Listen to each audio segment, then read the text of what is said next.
Jacques Legros, son gros coup avant son départ de TF1. Jacques Legros était aux manettes du 13h de TF1 ce lundi 5 mai 2025, pour sa dernière semaine de présence dans le rôle du Joker de Marie-Sophie Lacaro. Le public a répondu présent. Le début de la fin.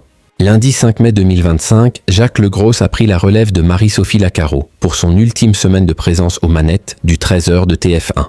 Les dégâts causés par les orages de grêle, le quotidien perturbé des voyageurs franciliens, mais aussi la violente agression d'un élu qui a tenté d'interrompre un rodéo urbain ont constitué quelques-uns des gros titres de la mi-journée. Alain Montangon, le maire de Goriaguet, a témoigné alors que la victime, un conseiller municipal de la commune, était trop choqué pour évoquer directement cette attaque. « Je n'ai pas les moyens de mettre quelque chose en place.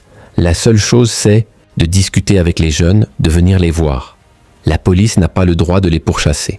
Ils savent qu'ils ne risquent rien. » Un viticulteur s'est aussi exprimé, relatant le tapage nocturne qui vient régulièrement rompre le silence du village. Une invasion à Dijon, le retour du service militaire, a ensuite pris la relève avec, notamment les paroles de Bernard, aujourd'hui 81 ans, revenu avec nostalgie sur une période révolue. Un stage d'immersion dans le Var a complété cette thématique. Du côté de Dijon, un essaim de 10 000 abeilles a investi le centre-ville et l'une des places les plus fréquentées. L'un des commerçants a partagé sa stupeur et décrit le dispositif de force spéciale pour évacuer les insectes. 10 jours plus tôt, un essaim avait recouvert un feu tricolore à Nice. Jacques Legros démarre fort sa tournée d'adieu à. 4 jours de son départ, Jacques Legros a réalisé un gros coup en convainquant 4,63 millions de Français et 44,3% d'entre eux devant le petit écran. Le journaliste a enregistré un bond de 3,9 points en un an, tout en atteignant un pic à 53,1% auprès des femmes responsables des achats à 13h31.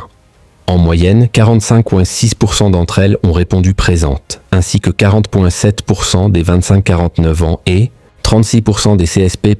Dans le même temps, Julien Bugier a fédéré 21,4% des téléspectateurs sur France 2, totalisant 2,25 millions de curieux.